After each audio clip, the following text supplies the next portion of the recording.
Hello everyone, welcome to my YouTube channel learning tree. आज हम शुरू करने जा रहे हैं क्लास 10 लाइफ प्रोसेसेस का टॉपिक ट्रांसपोर्टेशन। ये वीडियो आपके लिए बहुत इंपॉर्टेंट होने वाली है क्योंकि इसमें मैं अपनी हर एक वीडियो में मैं आपको एनसीईआरटी की हर एक लाइन का मीनिंग बता रही हूँ, क्योंकि जो भी क्वेश्चंस आते हैं वो एनसीईआरटी से ही आते हैं। अगर आप एनसीईआरटी अच्छी तरह से कर लेते हैं तो आपके मार्क्स बहुत अच्छे आने वाले हैं। तो चलिए शुरू करते हैं ट्रांसपोर्टेशन। उससे पहले एक इम्पॉर्टेंट बात, अगर आपने मेरे चैनल को अभी तक सब्सक्राइब नहीं किया तो कर लीजिए और एक लाइक तो प्लीज़ कर ही दीजिए। तो let's start transportation. The first topic is transportation. Activity 6.7। 6.7 में क्या बोल रहे हैं कि वो आप अपनी लोकेलिटी के हेल्थ सेंटर जाओ और अलग अलग एनिमल्स के आप चेक करो कि हीमोग्लोबिन लेवल क्या होता है। ये मैं आपको सीधा ही बता देती हूँ क्या होता है without wasting time. Human beings में मेल में देखें तो 13.6 to 17.7 gram, female 12 to 15, children 11.5 to 15.5, buffalo male में 12.5 to 14.5, female 11.5 to 13.5, cow male 8 to 12, female 10 to 15, calves 10.5 on an average. ठीक है, नाउ नेक्स्ट वी रीड। हम क्या बोल रहे हैं कि we have seen in previous chapters that blood transports food, oxygen and waste materials in our body. कितना important point है कि ब्लड क्या क्या ट्रांसपोर्ट करता है। फूड को ट्रांसपोर्ट करता है, ऑक्सीजन को ट्रांसपोर्ट करता है और वेस्ट मटेरियल। ये पॉइंट आपने नोट डाउन कर लेना है, ये आपको एग्जाम में आ सकता है। Blood transports food, oxygen and waste material. अब क्या है, क्लास 9 में हमने पढ़ाई है, we learn about flu. Blood क्या है, कनेक्टिव टिश्यू है। Blood consist of a fluid medium called plasma. Blood के अंदर क्या होता है, प्लाज्मा, और प्लाज्मा के अंदर क्या होते हैं, सेल सस्पेंडेड होते हैं। अब प्लाज्मा का क्या फंक्शन है, प्लाज्मा ट्रांसपोर्ट करता है food, carbon dioxide and nitrogenous waste in dissolved form, क्योंकि carbon dioxide is more dissolved होती है, जो मोर सोल्यूबल होती है देन ऑक्सीजन। तो प्लाज्मा क्या ट्रांसपोर्ट करेगा, food, carbon dioxide, nitrogenous waste, और ब्लड ट्रांसपोर्ट करेगा food, oxygen and waste material. ठीक है, this is the important point to learn from the examination point of view. Oxygen is carried by the red blood कॉर्पिस्युल्स। कॉर्पिस्युल्स क्या होते हैं, corpuscles means cells. Oxygen कौन carry करता है, RBC, red blood cells. Many the substances like salts are also transported by the blood. कुछ और substances भी blood transport करते हैं लाइक सॉल्ट्स एक्सेट्रा। तो इस अगर ब्लड का इतना फंक्शन है कि उसने पूरी बॉडी में ट्रांसपोर्ट करना होता है इतने सारे मटेरियल्स को, जो कि हमारे लिए बहुत इंपॉर्टेंट है, तो ब्लड को ऐसे धीरे से तो फ्लो नहीं ना करवा पाते, कर सकते, वैसे तो वो पूरी बॉडी में फ्लो ही नहीं करेगा। तो इसके लिए एक पंपिंग ऑर्गन चाहिए ताकि ब्लड पूरी बॉडी में फ्लो कर जाए। तो वो पंपिंग ऑर्गन कौन सा है हमारी बॉडी का, that is heart. We thus need a pumping organ to push the blood. हमें एक पंपिंग ऑर्गन चाहिए to push the blood around the body. And network tubes क्या है, नेटवर्क ऑफ ट्यूब्स है to reach all the tissues and the system in place to ensure that the network can be repaired if damage. Sorry, next. अब हम इसमें अब main क्या है, pumping organ होता है हार्ट का, हमारी बॉडी का हार्ट होता है।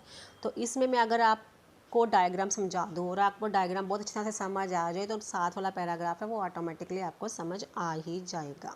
तो चलिए शुरू करते हैं। सबसे पहले ऊपर देखिए aorta, then vena cava from upper body. तो vena cava from upper body and vena cava from lower body. दो तरह के वेना कावा, एक लेग्स के ऊपर वेना कावा होती है जो उसको vena cava from upper body, जो वेना कावा नीचे होती है लेग्स से स्टार्ट होता है उसको बोलते हैं vena cava from lower body. अब वेना कावा से डी ऑक्सीजनेटेड ब्लड आ रहा है, डी ऑक्सीजनेटेड, ठीक है, डी ऑक्सीजनेटेड ब्लड आता है इन द राइट आर्टियम। तो आपको ये तो पता ही होगा, हमारी बॉडी में, हमारे हार्ट में 4 चैम्बर होते हैं, ठीक है, जो इधर वाला right आर्टियम, right ventricle, left आर्टियम, left ventricle, ठीक है। तो okay, right आर्टियम, right ventricle, left आर्टियम, left ventricle, right, ये 4 चैम्बर हैं हमारे हार्ट के, 4 चैम्बर हैं, ठीक है। और ये हमने हमारे अकॉर्डिंग नहीं सोचना है। देखो हमारा जो राइट होगा वो पिक्चर में लेफ्ट है, हमारा लेफ्ट उनका राइट है। हमने सोचना है जो हमारा पर्सन हमारे सामने खड़ा है उसका कैसे होगी पोजीशन, उसके अकॉर्डिंग फिगर ड्रॉ करके आनी है एग्जाम में। और ये क्या होता है, थोड़ा सा लेफ्ट की तरफ टिल्टेड होता है, इसलिए इसको टिल्टेड बनाया गया है। अब वेना कावा से क्या होगा, एक डीऑक्सीजनेटेड ब्लड आएगा राइट आर्टियम में, फिर राइट आर्टियम में ब्लड आएगा राइट वेंट्रिकल से जाएगा पल्मोनरी आर्टरी में। ठीक है, पहले मैं आपको सिर्फ इतना बताती हूँ। जब वेना कावा से राइट आर्टियम में ब्लड आता है तो अब ब्लड क्या है, आर्टियम के अंदर आ गया, तो आर्टियम क्या हो जाएगी, एक्सपैंड हो जाएगी। जब इसने राइट वेंट्रिकल को ब्लड देना होगा तो ये कॉन्ट्रैक्ट करेगी अपने आप को। जब कॉन्ट्रैक्ट, जैसे हम किसी चीज़ को पुश करते हैं तो उसके अंदर से चीज़ निकल जाती है, हवा निकल जाती है या पानी निकल जाता है, तो ऐसे ही राइट आर्टियम को जब पुश करेंगे, ये कॉन्ट्रैक्शन होगी इसके अंदर, तो राइट वेंट्रिकल में ब्लड आ जाएगा, डीऑक्सीजनेटेड ब्लड आ जाएगा राइट वेंट्रिकल में। अब राइट वेंट्रिकल में ब्लड आ गया, वो एक्सपैंड होगी। अब उसने पल्मोनरी आर्टरी को ब्लड देना है तो राइट वेंट्रिकल क्या होगी, कॉन्ट्रैक्ट होना शुरू होगी, तो ब्लड कहाँ आ जाएगा, प्रेशर के साथ पल्मोनरी आर्टरी में आ जाएगा। प्रेशर के साथ पल्मोनरी आर्टरी में क्या सा ब्लड आ गया, डीऑक्सीजनेटेड ब्लड आ गया। ठीक है, अब पल्मोनरी आर्टरी से ब्लड में आया डीऑक्सीजनेटेड ब्लड, अब ये जाएगा वेन में, पल्मोनरी आर्टरी से वेन में। अब लंग्स इसको क्लीन, आर्टरी में से लंग्स क्या करेंगे, इसको क्लीन कर देंगे, ऑक्सीजन रिच ब्लड बना देंगे, पल्मोनरी वेन में आएगा, वेन से लेफ्ट आर्टियम, फिर लेफ्ट वेंट्रिकल। ठीक है, और ये कौन सा ब्लड है, ये ऑक्सीजनेटेड ब्लड आएगा लेफ्ट आर्टियम और लेफ्ट वेंट्रिकल में। और लेफ्ट वेंट्रिकल से ब्लड जाएगा यहाँ अयोटा में, अयोटा में कौन सा ब्लड जाएगा, ऑक्सीजनेटेड ब्लड जाएगा, और अयोटा से ब्लड पूरी बॉडी में फ्लो हो जाएगा। अब यहाँ लिखा है सेप्टम डिवाइडिंग वॉल, इनके बीच में, जैसे ये मैंने बोला कि ये 4 चैम्बर, तो ये वॉल्स होती हैं, इनको डिवाइड करने के लिए इनको हम बोलते हैं सेप्टम। और एक इम्पॉर्टेंट बात, जैसे राइट आर्टियम से राइट वेंट्रिकल में ब्लड आया तो ये क्या है, इनके अब राइट आर्टियम से जब राइट वेंट्रिकल में ब्लड आएगा तो ब्लड क्या है, फ्लो बैक ना कर जाए राइट वेंट्रिकल से राइट आर्टियम में या लेफ्ट वेंट्रिकल से लेफ्ट आर्टियम में, तो वहाँ एक वॉल्व लगे होते हैं। जैसे ब्लड आर्टियम से वेंट्रिकल में आता है वॉल्व बंद हो जाते हैं, फिर जैसे लेफ्ट आर्टियम से लेफ्ट वेंट्रिकल में आएगा वो वॉल्व फिर से आर्टियम का बंद हो जाएगा और ब्लड फ्लो बैक नहीं कर पाएगा। तो ये होता है कि क्यों नहीं फ्लो बैक कर पाता, क्वेश्चन अगर आता है, that is due to the valves. जो वॉल्व होते हैं वो ये फंक्शन को परफॉर्म करते हैं। होप ये आपको क्लियर है। अब देखते हैं ये लाइन पैराग्राफ, वैसे जो भी डायग्राम में था सब मैंने समझा दिया है, एक बार देख लेते हैं कोई लाइन समझाने वाली है। तो द हार्ट क्या है, मस्कुलर ऑर्गन है which is as big as fist, कितना बड़ा, हमारी मुट्ठी की जितना बड़ा होता है, जितनी हमारी मुट्ठी होती है उतना ही हमारा ये ब्लड हमारा हार्ट होता है। Because both oxygen and carbon dioxide have to be transported by blood, क्योंकि दोनों ब्लड ने ऑक्सीजन और कार्बन डाइऑक्साइड दोनों को ट्रांसपोर्ट करना होता है। The heart has different chambers होते हैं, किसके लिए, ऑक्सीजन फ्रॉम, किसके लिए, कि ये प्रिवेंट कर सके जो ऑक्सीजन रिच ब्लड है और कार्बन डाइऑक्साइड रिच ब्लड है वो आपस में मिक्सअप ना हो, यही लिखा है इसमें। The carbon dioxide rich blood has to reach the lungs for the, अब जो कार्बन डाइऑक्साइड जो ब्लड होगा, रिच ब्लड होगा, वो लंग्स में जाएगा, किसके लिए, ताकि उसमें से कार्बन डाइऑक्साइड को रिमूव किया जा सके। ठीक है, लंग्स में जाएगा ताकि उसको कार्बन डाइऑक्साइड को रिमूव कर दे, और वहाँ से ऑक्सीजनेटेड ब्लड आएगा लंग्स से टू द हार्ट। ठीक है, यही है, हमने यही पढ़ा एक डायग्राम में, ये ऑक्सीजनेटेड ब्लड आया हार्ट में, ठीक है, अयोटा में गया। We can follow this process step by step. Oxygen rich blood from the chamber of the heart on the left आर्टियम रिलैक्सेस, यही उन्होंने लिखा है कि लेफ्ट आर्टियम जब पहले रिलैक्स हो जाएगी, जब उसमें आएगा, फिर जब उससे ब्लड फ्लो करवाना है तो वो कॉन्ट्रैक्ट कर जाएगी, यही सब कुछ लिखा है। फिर deoxygenated blood comes from the body to the upper chamber on the right आर्टियम, डीऑक्सीजनेटेड ब्लड आता है, जो मैंने लिखा है वही मैंने समझा दिया डायग्राम में। मुझे लगता है टाइम वेस्ट करने के, ऐसे वीडियो को लंबा बनाने की नीड नहीं है, जो बताया था वही लिखा हुआ है। अब मैं आपको दूसरी डायग्राम समझा देती हूँ, अगर आपको कोई डाउट होगा तो बता दीजिए कमेंट सेक्शन में, मैं आपको ये एक्सप्लेन कर दूँगी। अब हम ये डायग्राम को रीड करते हैं। इस डायग्राम में क्या हो रहा है, देखो, इसको पहले थोड़ा सा एक्सपैंड करते हैं, जूम करते हैं। यहाँ क्या है, पल्मोनरी आर्टरी टू लंग्स, यहाँ हमने ऊपर पढ़ा था कि पल्मोनरी आर्टरी से लंग्स में आता है, सॉरी, राइट वेंट्रिकल से पल्मोनरी आर्टरी में ब्लड आया। ठीक है, राइट आर्टरी से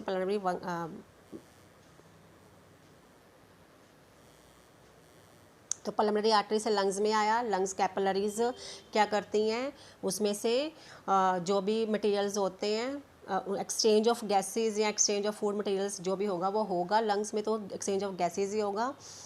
लंग्स से कौन सा ब्लड आ रहा है, आर्टरी से डी ऑक्सीजनेटेड ब्लड आ रहा है। डी ऑक्सीजनेटेड ब्लड आएगा यहाँ से लंग कैपिलरीज में, वहाँ लंग कैपिलरीज में इसको थोड़ा सा इसको ऑक्सीजनेट किया जाएगा। देखो कलर चेंज हो रहा है, रेड हो रहा है।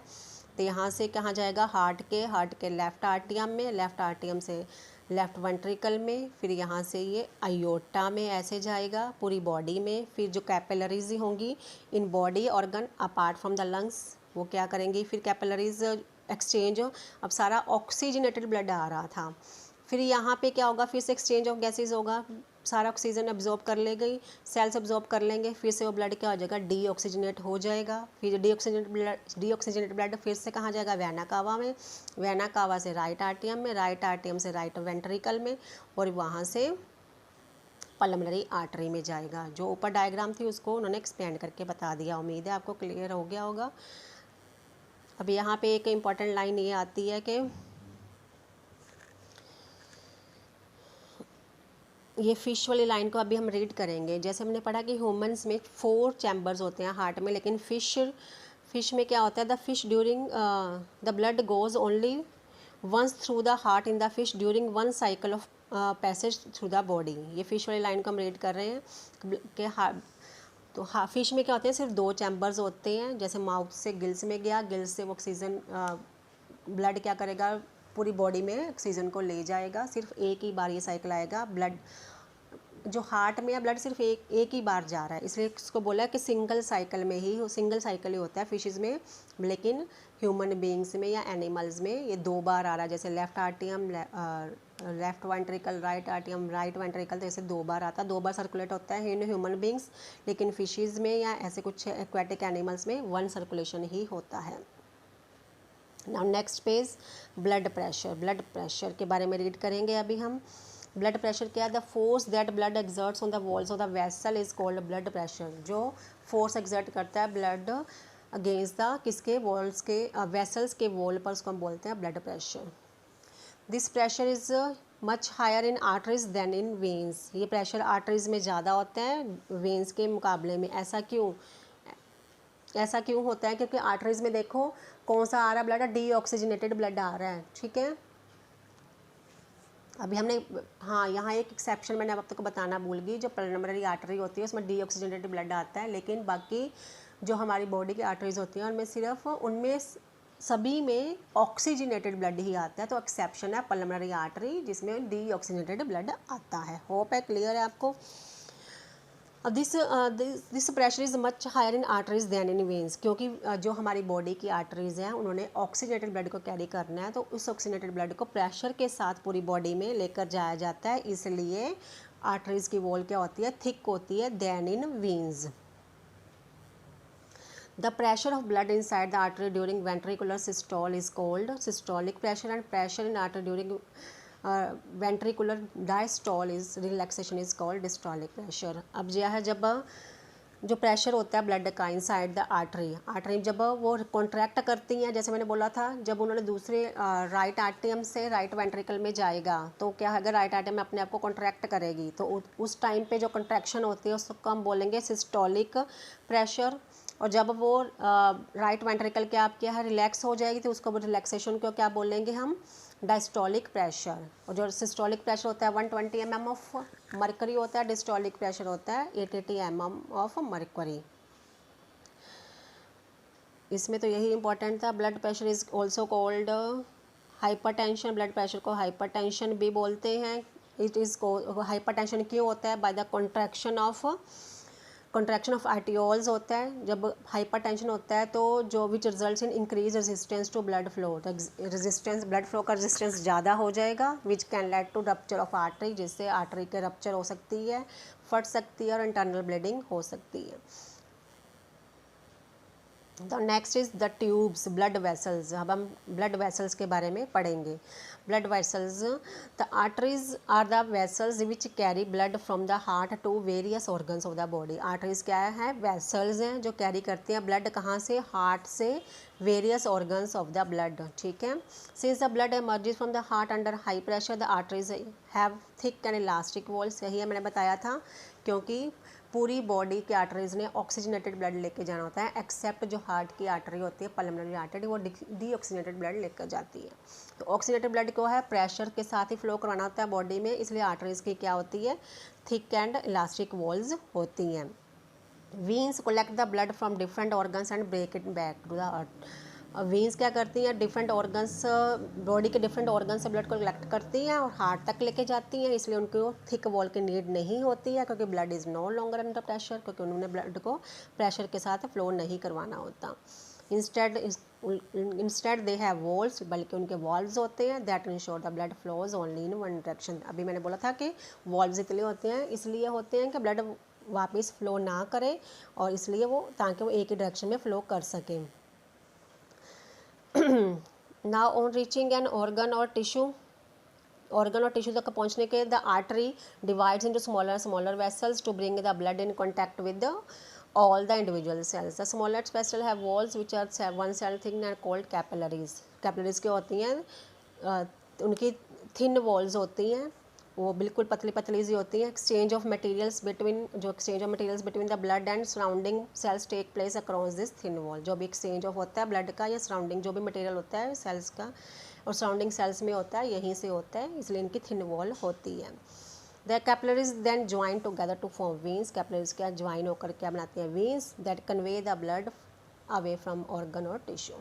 Now maintenance by platelets. Maintenance by platelets read करते हैं। प्लेटलेट्स का काम क्या होता है कि जो हमारी बॉडी में, मान लो कहीं पे चोट लग गया, कहीं पर्सन इंजरी हो गया, तो वहाँ पे ब्लड फ्लो कर रहा है उसके इस इंजरी से, तो वहाँ पे ब्लड फ्लो ना करता रहे, वो रुक जाए, तो क्या होता है? प्लेटलेट्स एक क्लोटिंग बना देते हैं, तो वो ब्लड बहना, फ्लो करना बंद हो जाता है। इसलिए ब्लड्स का काम ही है क्लोटिंग करना। रीड कर लेते हैं थोड़ा सा। If the what happens if this system और ट्यूब्स डेवलप अ लीक। क्या हो जाए अगर लीक हो जाए? जहाँ पे इम्पोर्टेंट है वही बताती हूँ।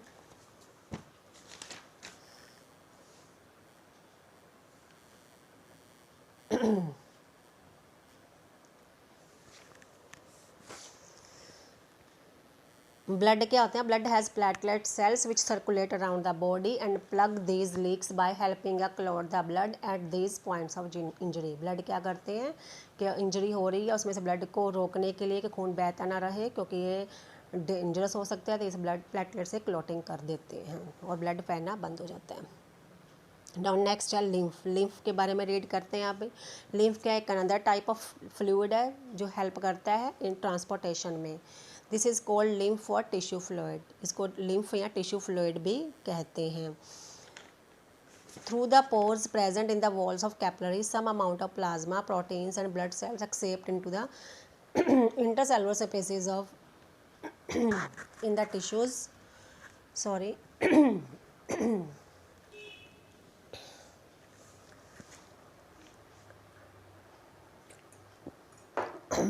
sorry through the pores present in the walls of capillaries some amount of plasma, proteins and blood cells escaped in the intercellular spaces in the tissues to form a tissue fluid or lymph.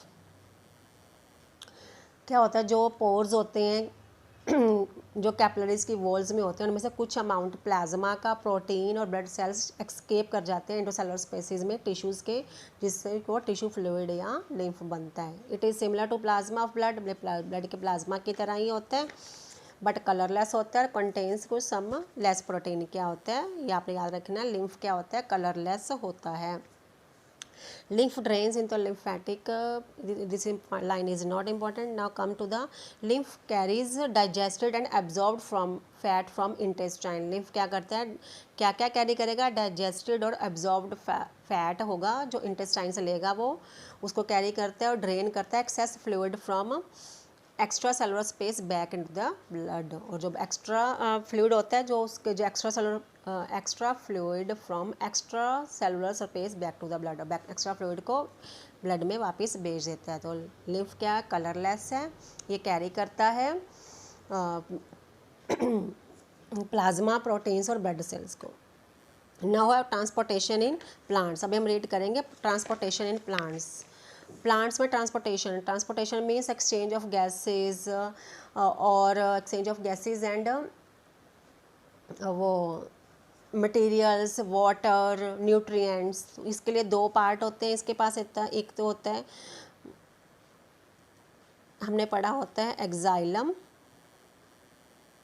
और phloem, ठीक है। पहले एक्साइलम को पढ़ते हैं। एक्साइलम का काम क्या है, जो नीचे रूट्स होती हैं, रूट्स से सॉइल, मिनरल, न्यूट्रिएंट्स को ऊपर लेके जाना in all parts of the plant, ठीक है। Xylem carries materials, nutrients, minerals from roots to the all parts of plant. तो ये इसका एरो इसलिए मैंने ऊपर बनाया है, ये नीचे से ऊपर लेके जाता है मटेरियल्स को। और फ्लोएम होता है, दूसरा होता है फ्लोएम। फ्लोएम का काम होता है, जैसे लीव्स ने क्या किया, फोटोसिंथेसाइज किया, खाना बना दिया। अब उन्होंने खाना बना दिया तो उस खाने को सिर्फ लीव्स ही तो रखेंगे नहीं, बाकी को भी तो चाहिए होगा। तो वो क्या करेंगे, उस खाने को पूरे प्लांट में लेके जाना है। तो बाकी प्लांट्स को, जो प्लांट के बाकी पार्ट्स हैं, उनको भी तो खाना चाहिए। तो वो काम कौन करेगा, फ्लोएम करेगा। जो भी खाना बनेगा, एनर्जी बनेगी, वो सारा काम उस सारे को फ्लोएम कैरी करेगा to all parts of the plant. तो यहाँ ये लीव्स से कैरी करेगा to all parts of the plant, ये सभी तरफ कैरी करेगा। तो एक बार रीड कर लेते हैं, कोई लाइन ऐसी तो नहीं है जो समझने वाली है। वी हैव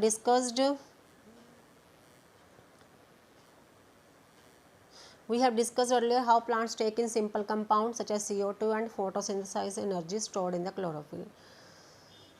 यहाँ से रीड करते हैं, 4 plants। यहाँ से अभी हम रीड करना शुरू करते हैं। यहाँ से 4 plants। For plants, the soil is the nearest and richest source of raw material like nitrogen, phosphorus and other materials. Plants के लिए soil ही सबसे nearest और richest source है किसका, raw materials का, नाइट्रोजन और फास्फोरस और other material का। तो इनका absorption होगा, इस substances को दूसरे parts में कौन लेकर जाएगा, एक्साइलम लेकर जाएगा। और बाकी एनर्जी, जो खाना बना है उसको उसकी भी एनर्जी को भी तो कैरी करना, वो कौन करेगा, फ्लोएम। तो यहाँ पे लिखा हुआ है लास्ट वाले पैराग्राफ में।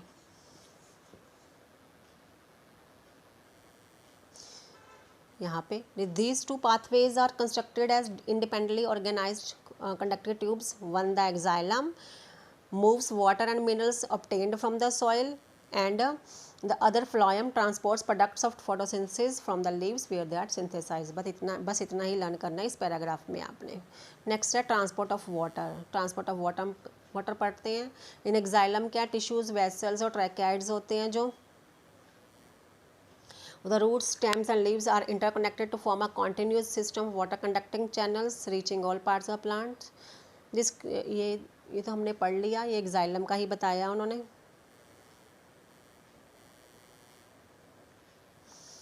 This means that there is a steady movement of water into the root system, creating a column of water that is steadily pushed upward. तो एक्साइलम का काम है रूट्स से अपवर्ड लेके जाना मटेरियल्स को, वाटर को, मिनरल्स को। नाउ एक्टिविटी 6.8 को रीड करते हैं।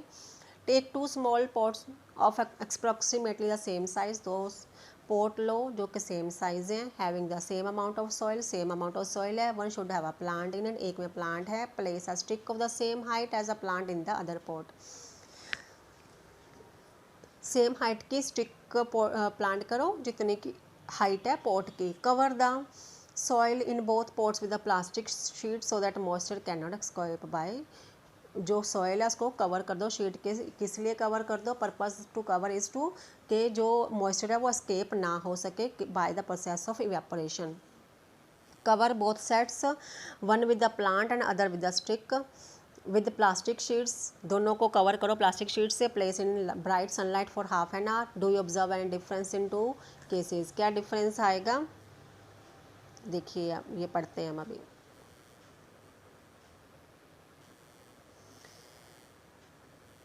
प्रोवाइडेड दैट, ये अभी आपको समझ आ जाएगा। Plant has an adequate supply of water. The water which is lost through the stomata is replaced by water from the xylem vessels in the leaf. जो भी पानी का लॉस होता है जिसको हम ट्रांसपीरेशन बोलते हैं, the loss of water from the plant from the aerial parts of the plant is known as transpiration. This is very important. ये आपने पहले ही पढ़ा हुआ। ट्रांसपीरेशन क्या होता है, जो प्लांट के एरियल पार्ट से, जैसे लीव्स में स्टोमेटा होता है, जो होल टाइनी पोर्स होते हैं उनमें से जब इवेपोरेट होता है पानी, उसको बोलते हैं ट्रांसपीरेशन। तो यही बोल रहे हैं, the supply and adequate supply of the water which is lost through the stomata is replaced by water from the xylem vessels in the leaf. तो xylem क्या है, पानी कैरी करेगा रूट से और इसको स्टोमेटा का जो वाटर का लॉस हुआ है स्टोमेटा के थ्रू उसको फिल कर देगा, कवर अप कर देगा, पूरा कर देगा।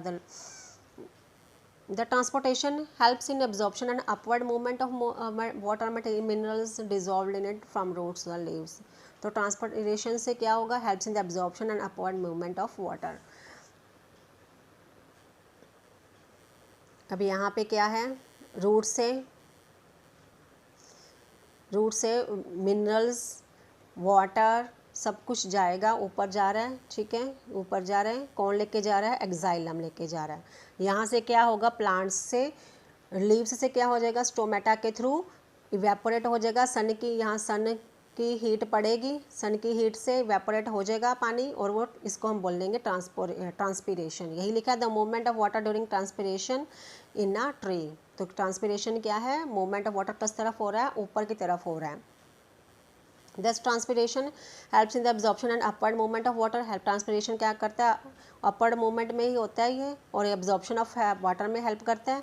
And minerals are dissolved in it from roots to the leaves. It also helps in temperature regulation, temperature को रेगुलेट करने में भी हेल्प करता है। The effect of root pressure in transport of water is more important at night. During the day, when stomata are open, the transpiration pulls back becomes the major driving force in the movement of water in the xylem. कहते हैं जो major transpiration होता है दिन में ही होता है, क्योंकि दिन में सनलाइट होती है जिससे water of loss of evaporation से ज़्यादा लॉस ऑफ वाटर होता है in the process of xylem. Now next है transport of food and other substances. अब यहाँ हमने पढ़ा था ऊपर वाले में वाटर और मिनरल्स का ट्रांसपोर्ट जो था एक्साइलम करता है। अब हम पढ़ेंगे फ्लोएम जो कि फूड और अदर सब्सटेंसेस को ट्रांसपोर्ट करेगा। The transport of soluble substances, products of photosynthesis, is called translocation and it occurs in the parts of vascular tissue known as phloem. तो ट्रांसपोर्ट है जो soluble products है, जो फोटोसिंथेसिस के time पे जो प्रोडक्ट्स बने हैं, अब एनर्जी बनी है, खाना बना है, सब कुछ चाहिए, तो सारे पार्ट्स में कहाँ से जाएगा, फ्लोएम लेके जाएगा। इसको हम क्या बोलेंगे, इसको हम बोलेंगे ट्रांसलोकेशन। और कहाँ पे होता है, in the part of vascular tissue known as phloem. यही पढ़ते आ रहे हैं कितनी देर से। Besides the product of photosynthesis, the phloem transports amino acids. Phloem क्या करेगा, ट्रांसपोर्ट करता है, अमीनो एसिड को भी ट्रांसपोर्ट करता है और बाकी सब्सटेंसेस को भी ट्रांसपोर्ट करता है। These substances are specially delivered to the storage organ of fruits and seeds and to the growing organs. अब उन्होंने खाना बनाया तो किस किस को मिलेगा, रूट्स को मिलेगा, सीड्स को मिलेगा, फ्रूट्स को मिलेगा और बाकी ग्रोइंग ऑर्गन्स को मिलेगा। The translocation of food and other substances takes place in the sieve tube with the help of adjacent companion cell both in upward and downward direction. अब खाना तो पूरी जगह की चाहिए, तो ये अपवर्ड में भी खाने का ट्रांसफ़र होगा और नीचे की तरफ भी होगा। नाउ नेक्स्ट रीड करते हैं। Material like sucrose is transferred into the phloem tissue using the energy from ATP. जो सुरकोस है, सुरकोस क्या होता है, सुरकोस होता है C12H22। ये मैं आपको डिस्क्रिप्शन में भी लिख दूंगी। O11 मैं वीडियो में जब डालूंगी डिस्क्रिप्शन में मेंशन कर दूंगी सुरकोस का ये formula. C12H22 O11 is a सुरकोस।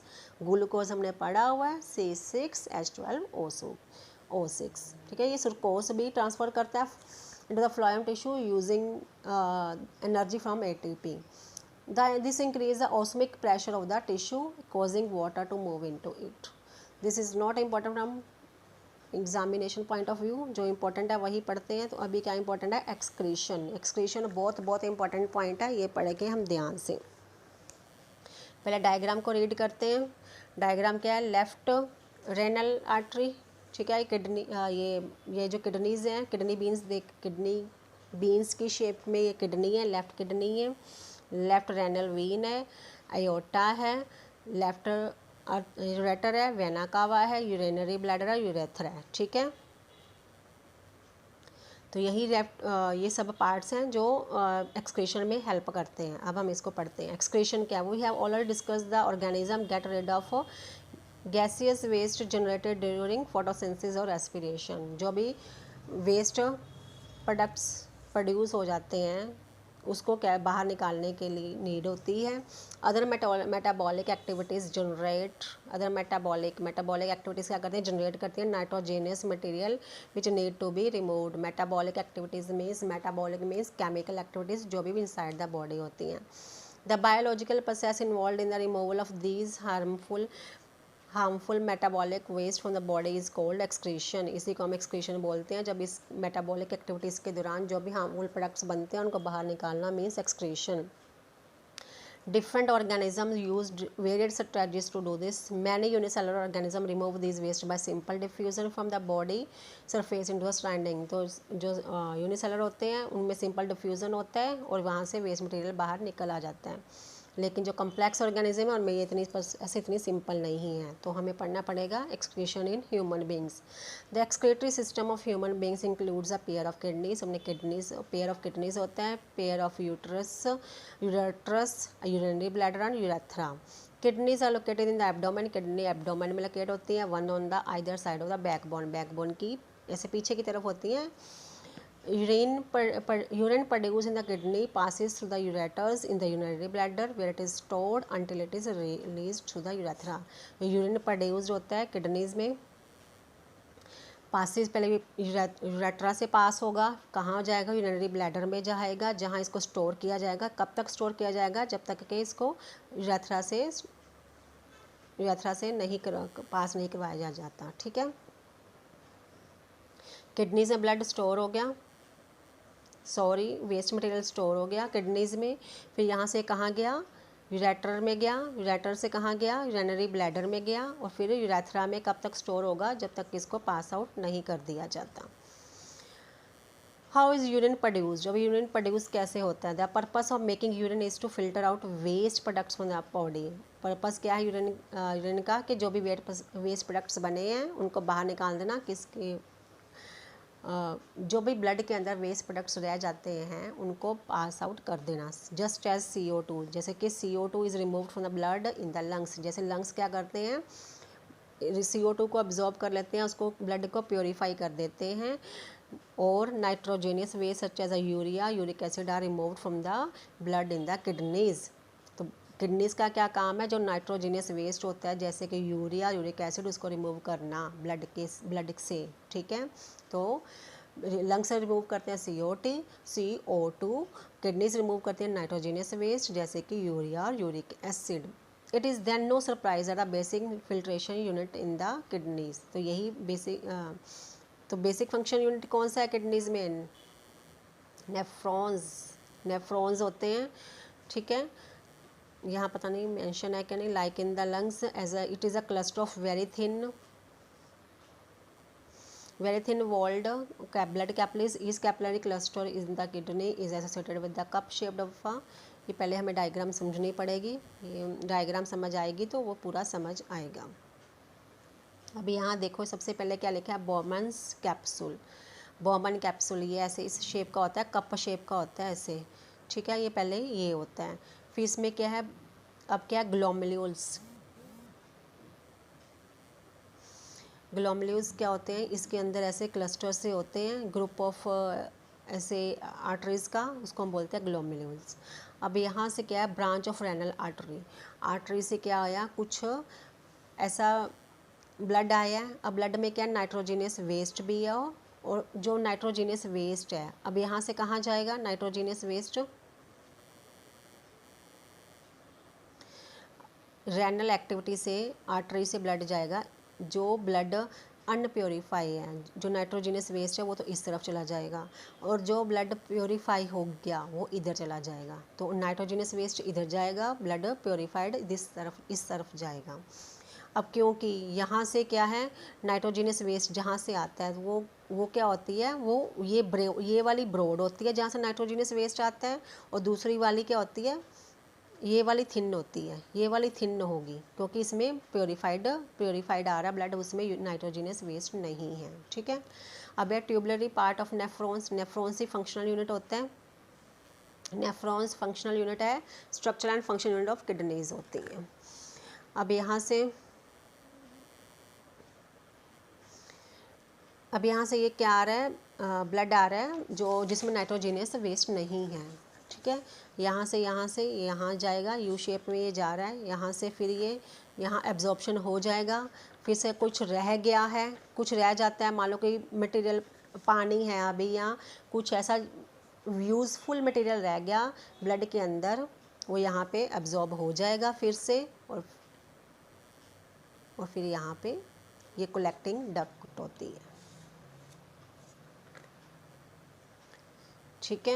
ये बॉमन कैप्सूल ग्लोमेरुलस जो क्लस्टर्स होते हैं, जो ग्रुप ऑफ आर्टरीज होते हैं, अंदर जो वेन्स होता है उसका है।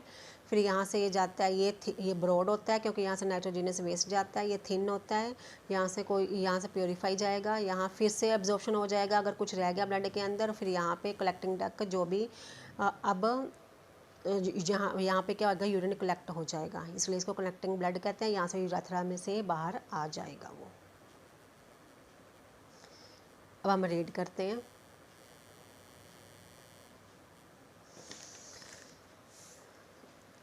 It is a cluster of very thin walled blood capillaries. Each capillary cluster in the kidney is associated with the cup-shaped end of a tube that collects the filter urine. Each kidney has a large number of these filtration units called nephrons. बहुत सारे number of filtration units होते हैं जिसको हम nephron बोलते हैं, यही structure और function unit होते हैं किडनी का। Some substances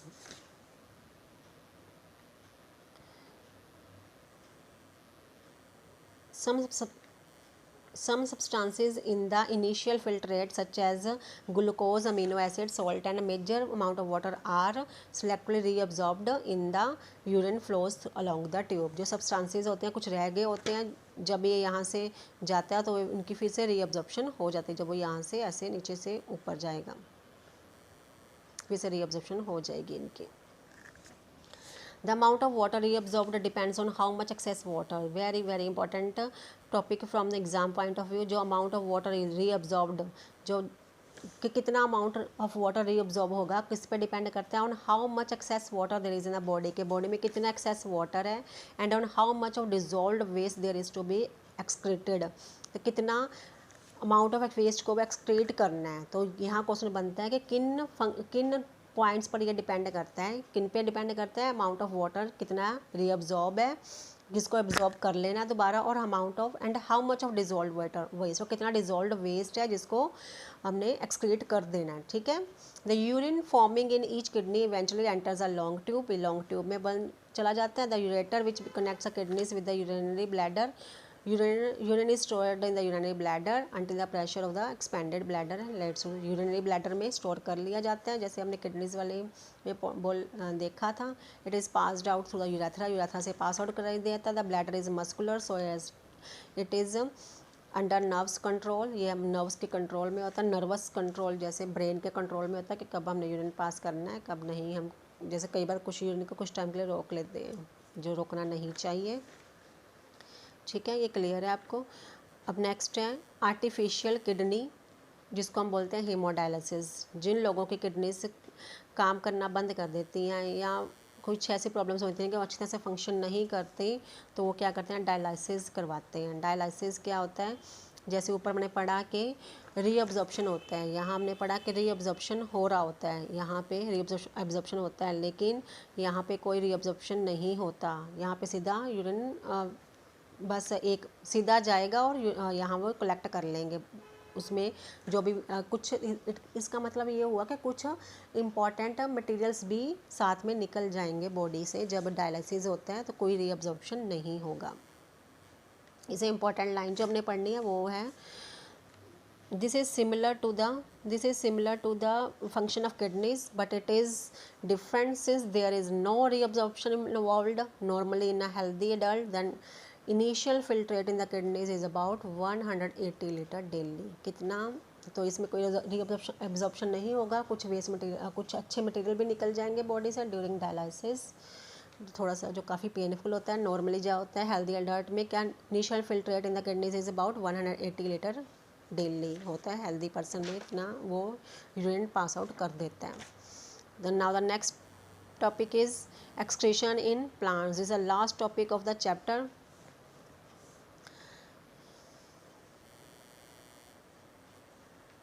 Oxygen itself can be thought of as a waste product generated during photosynthesis. Plants जब फोटोसिंथेसिस करते हैं तो वो क्या है, जो ऑक्सीजन जनरेट हो जाती है वो प्लांट्स के लिए तो वेस्ट प्रोडक्ट है, उनके लिए कोई यूज़फुल नहीं है। We have discussed earlier how plants deal with oxygen as well as CO2 diffusion process से। They can get rid of oxygen excess water by transpiration, excess water से से उनको छुटकारा मिलता है ट्रांसपीरेशन से। For other waste, plants use the fact that many of their tissues consist of dead cells and they can be even lose some parts such as leaves. Many plants waste products are stored in the cellular vacuoles.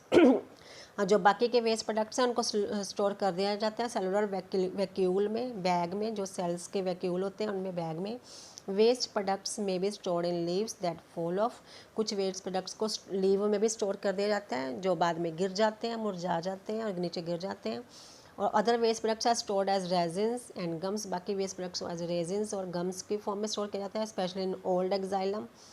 Plants also excrete some waste products, waste substances in the soil around them. Plants के सबसे near by क्या होती है, soil होती है, तो कुछ waste products को वो सॉइल के अंदर भी छोड़ देते हैं। नाउ है ऑर्गन डोनेशन। अब यहाँ है कि ऑर्गन डोनेशन की बात चल रही है कि ऑर्गन्स को भी डोनेट किया जा सकता है। जो common transplantations include cornea, kidney, heart, liver, pancreas, lungs, intestine and bone marrow. तो ये इन सब चीज़ों को एक हेल्दी पर्सन जो जिनकी ये सब चीज़ें ओके हैं और with in the 6 to 7 hours होते हैं डेथ के बाद, ये इन सब चीज़ों को, कॉर्निया जो आंखों में होता है, kidneys, heart, liver, pancreas, lungs, intestine और इन सब बोन मैरो को डोनेट किया जा सकता है। Most organ and tissue donation occur just after the donor has died और when the doctor declares a person brain dead. Most organ donation कब होता है, पर्सन जब मर जाता है उसके बाद कुछ टाइम में, या फिर जब डॉक्टर डिक्लेयर कर दे कि पर्सन का जब ब्रेन काम करना बंद कर देता है तब उसके फैमिली मेम्बर्स परमिशन दे सकते हैं उसके ऑर्गन्स को डोनेट करने की। But some organ such as kidney, part of a liver, lung and tissues can be donated while the donor is alive. और जो किडनी है, लीवर, पार्ट ऑफ लीवर या लंग्स, इनको तब भी डोनेट किया जा सकता है जब कोई डोनर जिंदा है, बाकियों को तो नहीं डोनेट कर सकते ड्यूरिंग अलाइव। उम्मीद है आपको ये चैप्टर क्लियर हो गया है। अगर आपको कोई डाउट है तो मुझे कमेंट सेक्शन में बताइए, और अगर आपको ये वीडियो 1% भी पसंद आई हो तो प्लीज़ लाइक कर दीजिए और सब्सक्राइब कर दीजिए अगर आपने अभी तक सब्सक्राइब नहीं किया है। और मिलते हैं अब नेक्स्ट वीडियो में। नेक्स्ट वीडियो में हम इसके चैप्टर के इन टेक्स्ट क्वेश्चंस और बैक एक्सरसाइज के क्वेश्चंस को सॉल्व करेंगे। तो मिलते हैं नई वीडियो में नए टॉपिक के साथ। Thank you, till then, bye bye.